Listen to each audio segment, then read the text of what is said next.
The Darth Retro Podcast is brought to you by the letter T. Uh, T, the letter. Okay, so I don't get good sponsors these days. Who doesn't? Haha.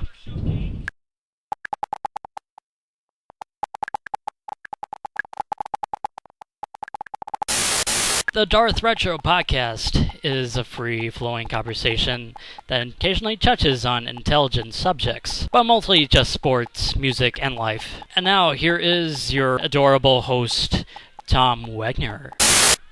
And welcome back to the podcast. This is the Darth Retro Podcast, brought to you by the letter T and, I guess clouds, because there are plenty of clouds where I'm at here in Fargo, North Dakota. It's pretty much a gloomy day. It's kind of one of those days you just kind of want to just curl up with a blanket and watch a good movie and sleep the day away, I suppose. But I do have some good news for you all. I guess my cold is pretty much almost gone. I think there's still something like a cold, something of a cold left. But yeah. So this is episode 10 of the podcast. I'm definitely pretty excited to achieve this milestone in my podcasting career, I suppose. But I got a little bit of got kind of a good show to do for you all. I'm gonna be talking about the NFL recaps and what my thoughts are on the second week of the NFL season. And then coming up, I have a little bit of a treat for you all. Where I will share you my top 10 movies of my favorite top 10 movies, I suppose. But and then talking a little bit about the NHL Lockout, which is still going on at this time here on this day of September 18th of 2012. And I guess I'll probably talk about a little bit of the replacement refs in the NFL and what my thoughts are on that as well. So, got quite a bit of a good show to talk about. So let's get started. So, if you all watched the games on Sunday as well as last night, you can probably definitely say that if you are a big fan of NFL upsets and shockers as well as blowouts, definitely this week was quite a bit of a week for you. I believe I mentioned to you all last week that I ended up having a record of 11-5 for the season for week 2, for week 1, I mean. And somehow or another, I end up getting 7-9 for week 2. So a little bit of a down week, which pretty much all started when the Patriots were shocked at home against the Arizona Cardinals, which normally the Cardinals would have lost, but somehow or another the Arizona Cardinals are 2-0. Pretty odd, I suppose, but it's the NFL season. It's the NFL.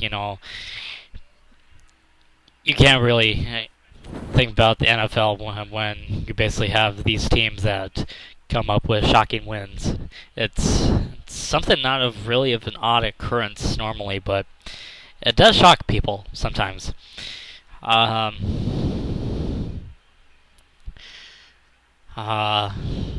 guess I could probably talk a little bit about that game. Basically, the only reason why the Patriots lost was because of a field goal a field goal missed by Stefan Gostkowski of the Patriots, who happened to kick with about a few seconds left to go in the fourth quarter, and basically goes wide left, and then the Cardinals get a pretty rare win in Gillette Stadium. And probably another shocker is the Kansas City Chiefs. Look at that game against the Bills. The Chiefs are 0-2, which a lot of people were saying that the Chiefs were going to be kind of a little bit of a dark horse team in the AFC. And I'm pretty sure a lot of people are questioning that train of thought, I suppose. But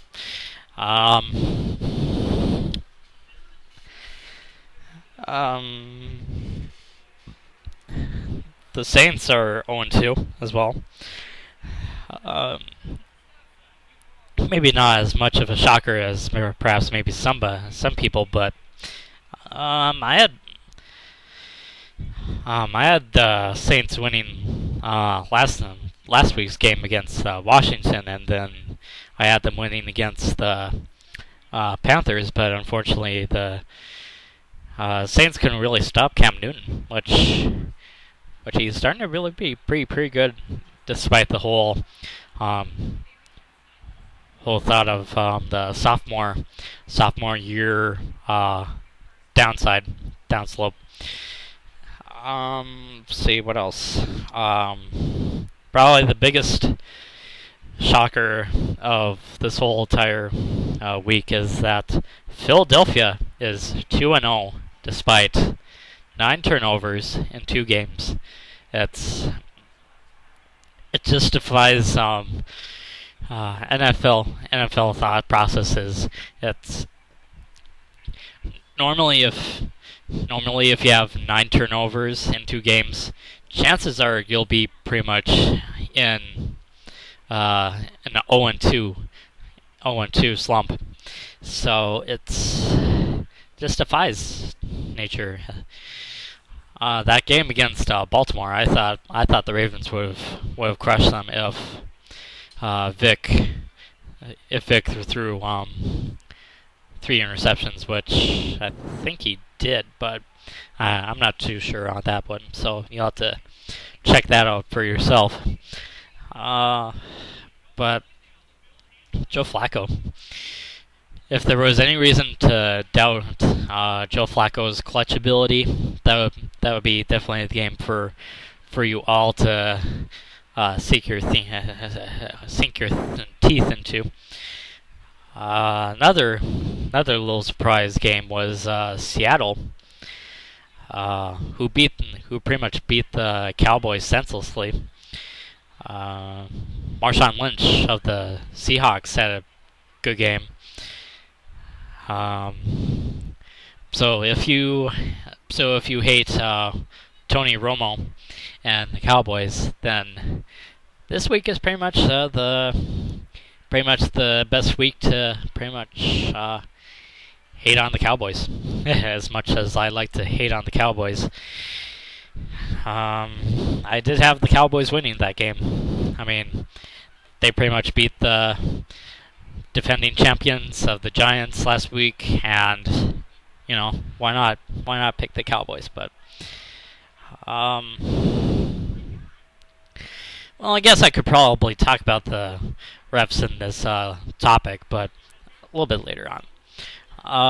Let's see. Another game that I watched pretty thoroughly was the Handshake Game 2, which did not live up to its billing at all. Pretty much it was just Jim Schwartz and Jim Harbaugh just basically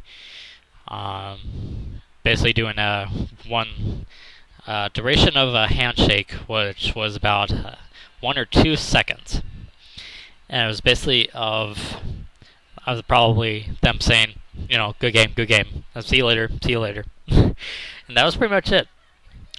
You definitely have to give the 49ers quite a bit of credit in this game. They pretty much held Megatron to 94 yards receiving and 0 touchdowns. They also pretty much shut down the whole passing attack of Matthew Stafford and his receiving core. And then last night's game against the Broncos and Falcons was basically pretty much like Peyton's little brother Eli. Basically, you have Peyton Manning throwing 3 picks and then trying to come back and win the game. And if you know that much about football, pretty much if you throw turnovers, it pretty much kills your chances of winning a game. And certainly the Broncos almost had a chance to beat the Falcons at the Georgia Dome, which is definitely a pretty difficult place to beat the Falcons.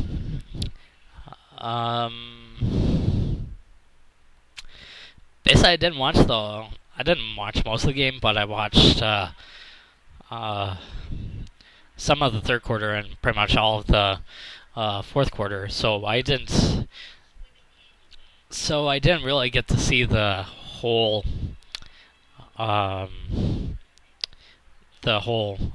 business with the replacement refs and their calls,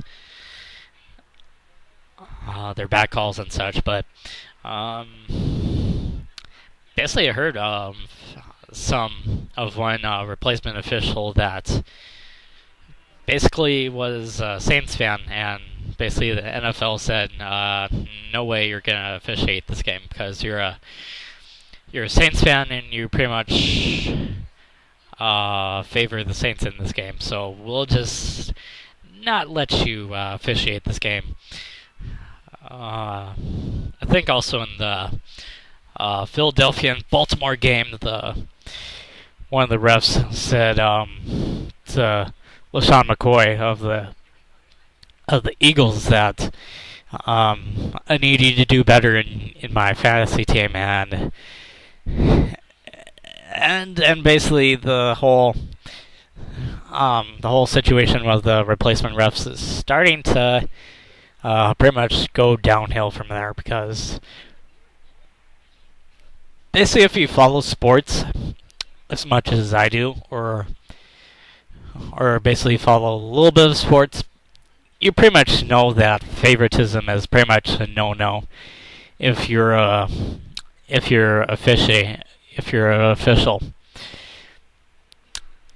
It's not really good for the reputation of the league, because if one guy is favoring a team, then basically all the bad calls, all the pass interference calls of the pass interference calls, the holding calls, or the delayed hits calls, just basically on the other team, basically goes unnoticed by them. So in a way, favoritism is pretty much a no-no, as well as, gambling in sports, if you're an official, is bad enough. But if you have favoritism or a biased opinion on another team, then you're pretty much asking for credibility in your league to basically go downhill. And that's pretty much what the whole situation of the NFL is going through right now, and it's not looking too good for the replacement refs. So it seemed to me the first week of the replacement officials were, they had their bad moments, but they seemed to do like a decent job. But this whole situation is just going downhill, and it's basically hurting the whole entire league's reputation, as well as Commissioner Goodell, who is basically a Nimrod for basically allowing replacement refs in these games anyway. It's mind blowing how how he wants to put the whole entire integrity of the league, which has been basically his main goal of trying to restore the shield and basically protect players and such. But if you have this favoritism in your league with your replacement officials, this is begging for more bad public relations. And for a long time, the NFL has been pretty much the leaders in the best public relations departments in the country. I mean, they pretty much hire some of the best PR people, and it's starting to tarnish quite a bit every time that these replacement officials come on to a NFL field. I think basically every week until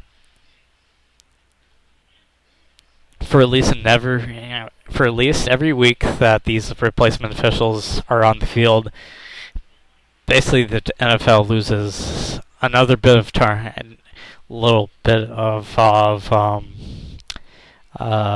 integrity.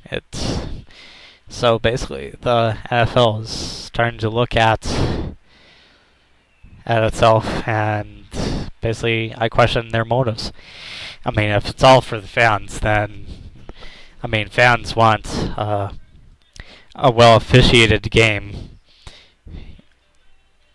and they want football, but they want the game to be called right with the real professionals instead of these replacement refs who basically officiate NFL Division III games. It's NCAA Division III. Pardon me, but yeah, that's basically what the level that these replacement refs are usually accustomed to.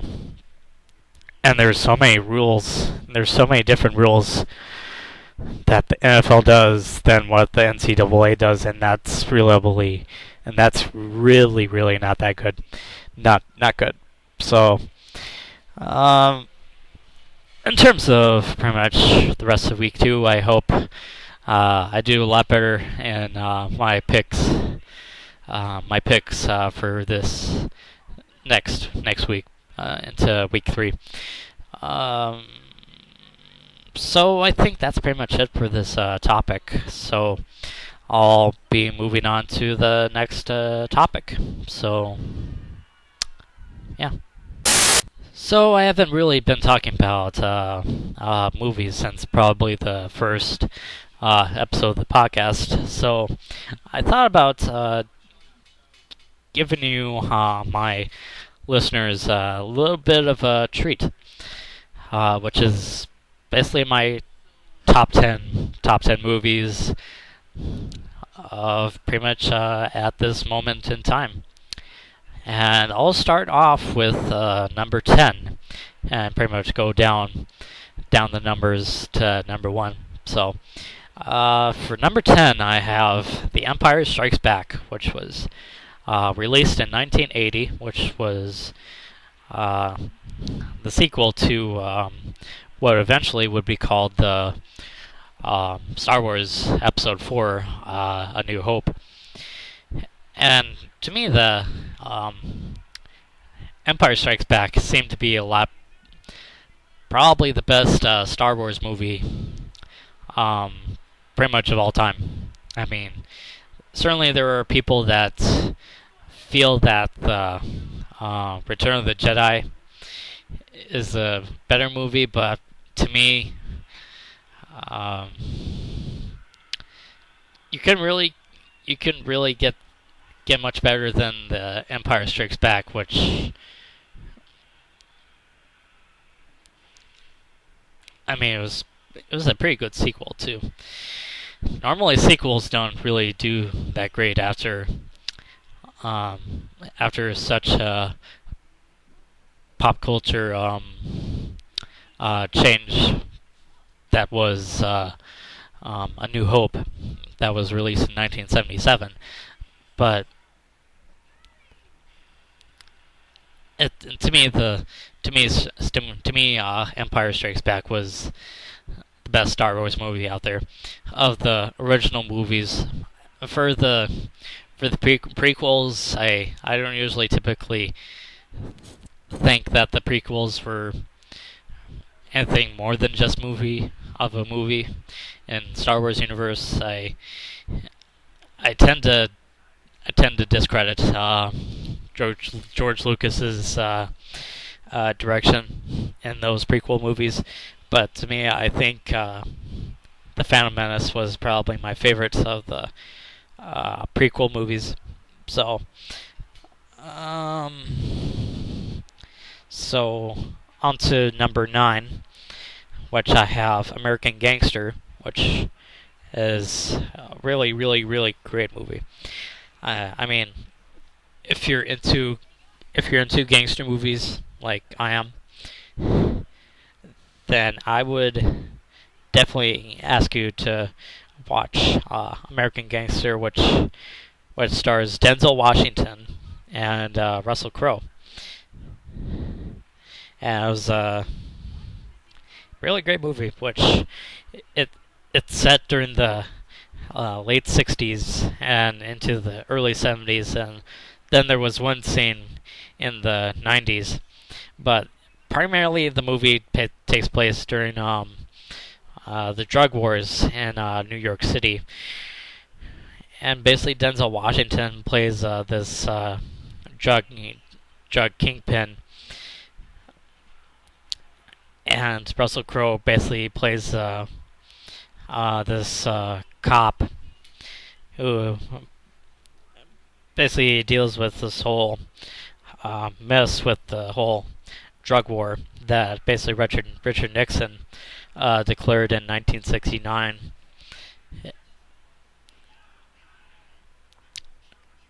So it's a long movie if you've seen um, the unrated version of it. It's to me I think the theatrical version doesn't do it enough justice. I think you have to watch the unrated version. It's probably one of the best gangster movies to come out in the last 25 years. Certainly, you could probably say Goodfellas, some of those other movies, Heat, I suppose. But on to number 8, which I have The Return of the Pink Panther, which was released in 1975, and it stars Peter Sellers, who reprises his role as Inspector Clouseau. And I don't know, at least for the moment, I think Return of the Pink Panther is probably one of my favorite Pink Panther movies. Certainly, I could probably say the first Pink Panther movie, which was released in 1963, I think it was. Yeah. Anyway,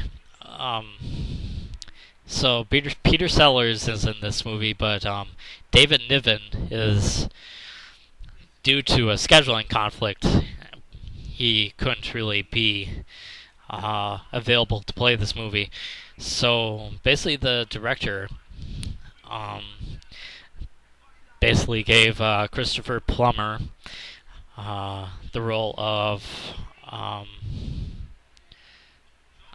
to remember what the villain is, but the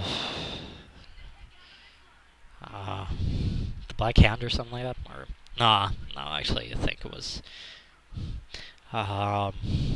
shoot, I haven't seen the movie for a while.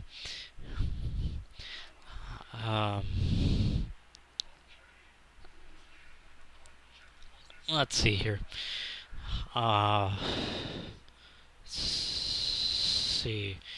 Christopher Plummer is the Christopher Plummer plays Sir Charles Linton, and then see, Herbert Lom uh, plays Chief Inspector Charles Dreyfus, which was pretty much stole the whole entire movie, I think. Uh, if you're really into comedy, you have to see the Return of the Pink Panther is one of the best movies out there. I haven't seen A Shot in the Dark, so I hope I will get to see A Shot in the Dark very soon. Uh, number 7, I have Batman 1989, which was released on my birthday. The the video the video cassette of the movie was released on my birthday in 1989, and so basically I kind of hold a little place in my heart for that sort of movie. Um, but yeah, basically you have Tim Burton directing the first Batman movie, and then you have Michael Keaton playing Bruce Wayne and Batman. I consider Michael Keaton the best Batman, but in terms of Bruce Wayne, he wasn't really that great as Bruce Wayne. Then you have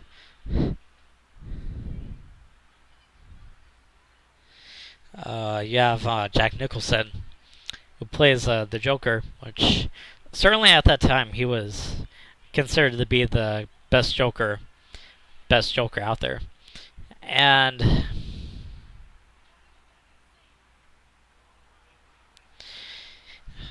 let's see, trying to think of anything else.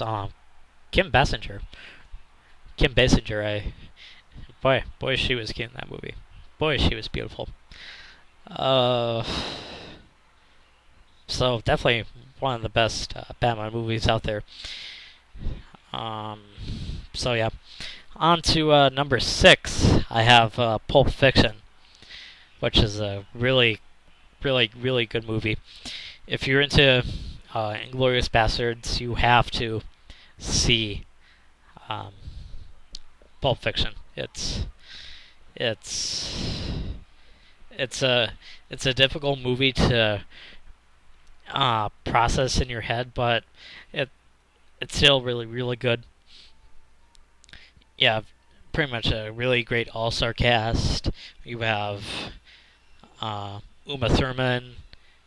You have Bruce Willis. You have Christopher Walken. You have um, Samuel L. Jackson.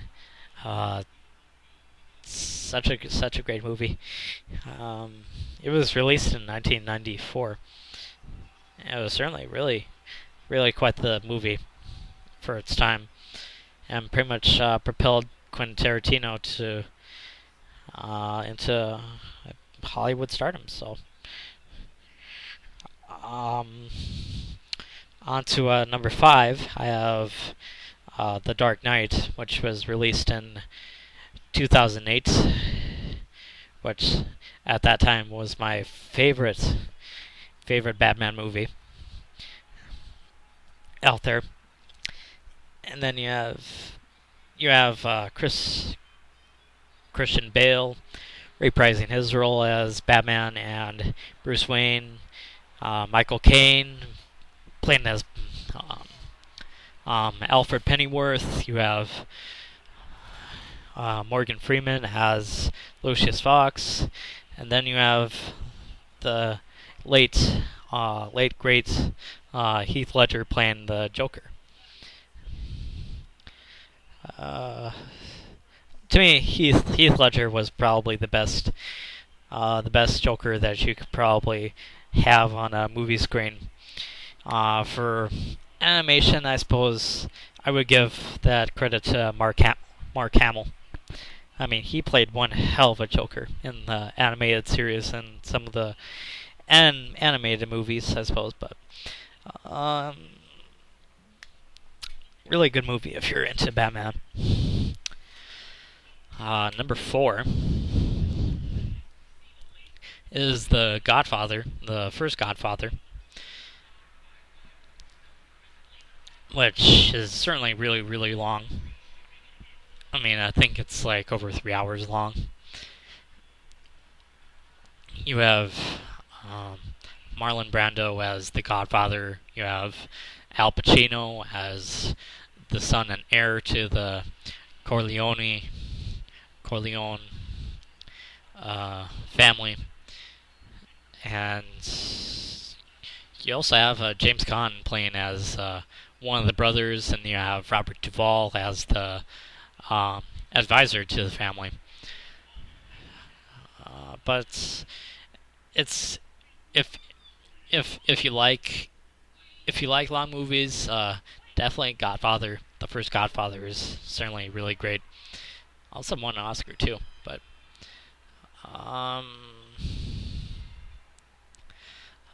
number 3.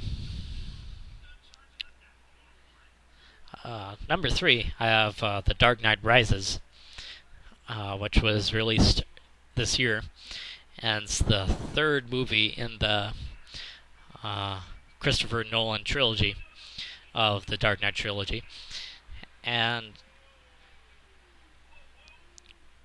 certainly lived up to its billing as being the sequel to the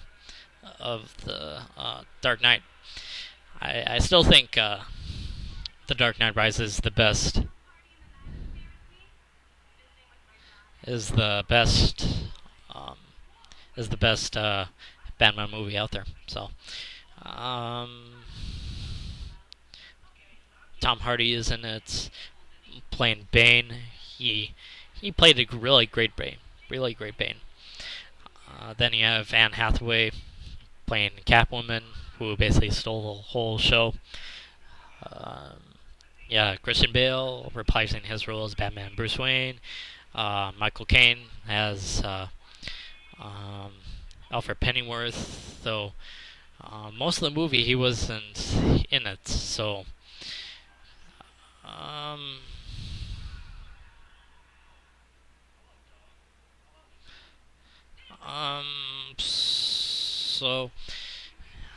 you also had basically some of the players from the Pittsburgh Steelers, like Hines Ward, who basically ended his career with a bang, literally. So really great movie. Really great movie if you're into Batman as well. Number 2 is Blade Runner, which was released in 1982. It stars Harrison Ford, Rutger Hauer, and it's basically one of the best science fiction movies out there. Somehow or another, I didn't even put 2001: Space Odyssey in here, but oh well. This is a top 10, I suppose, and I've already mentioned most of the top 10. So maybe next time I'll showcase 2001: Space Odyssey. But anyway, back to Blade Runner. It's basically off a book, which was it's basically a film adaptation from the book Do Androids Dream of Electric Sheep. It's not really exactly close to the whole book, but it's still a really great movie.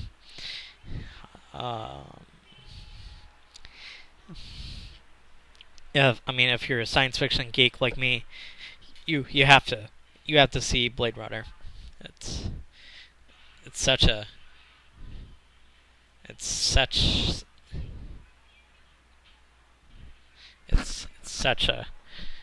great movie. But anyway, on to number 1. which is ba-da-da-da-da-da, The Godfather Part 2. Yeah! It's a great sequel. It's the only sequel out there to win an Oscar, which I think it's, which certainly I think it's the greatest sequel of all time. But um, so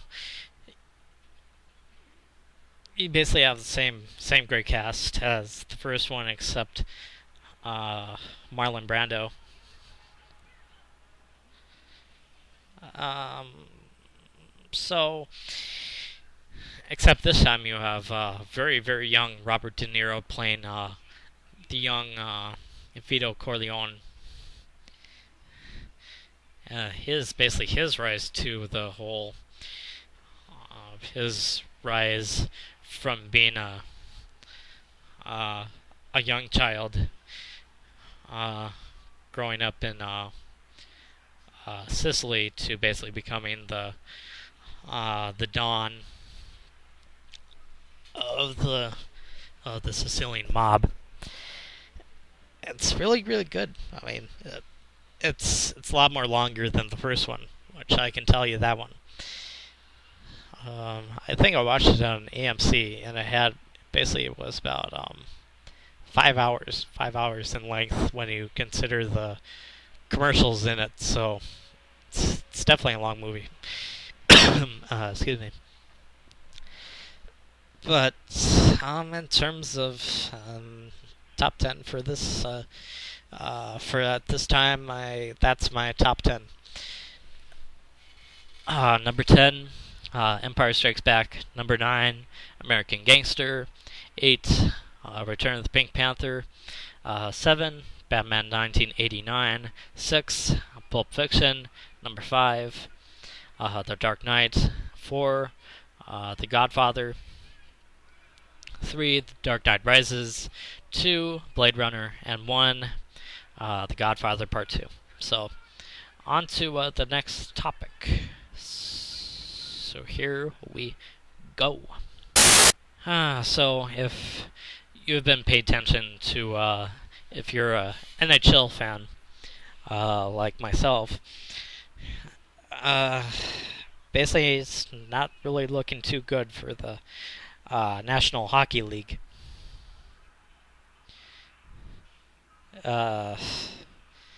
So basically at midnight on Saturday, the whole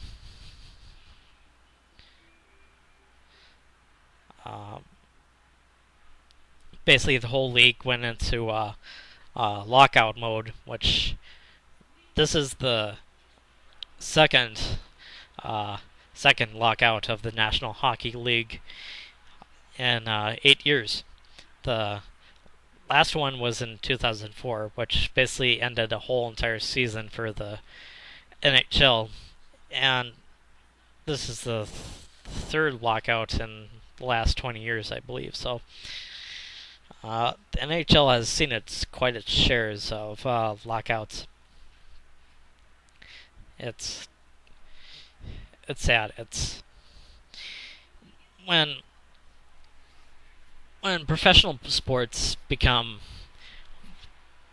more about money than really about the fans. It basically really tarnishes the whole goal of what you want to do as a sports league. And just when the whole NHL was starting to get back into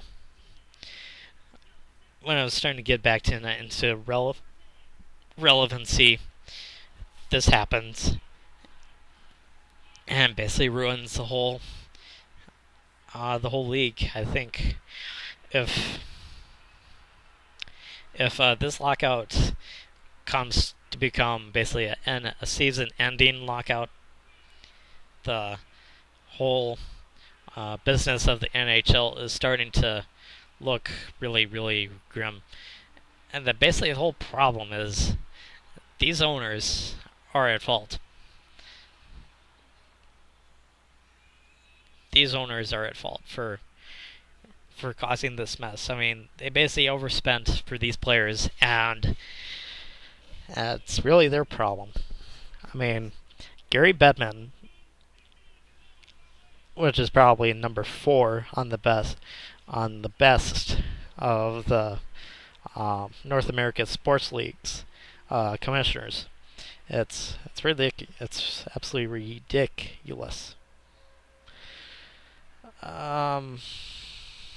It's really ridiculous.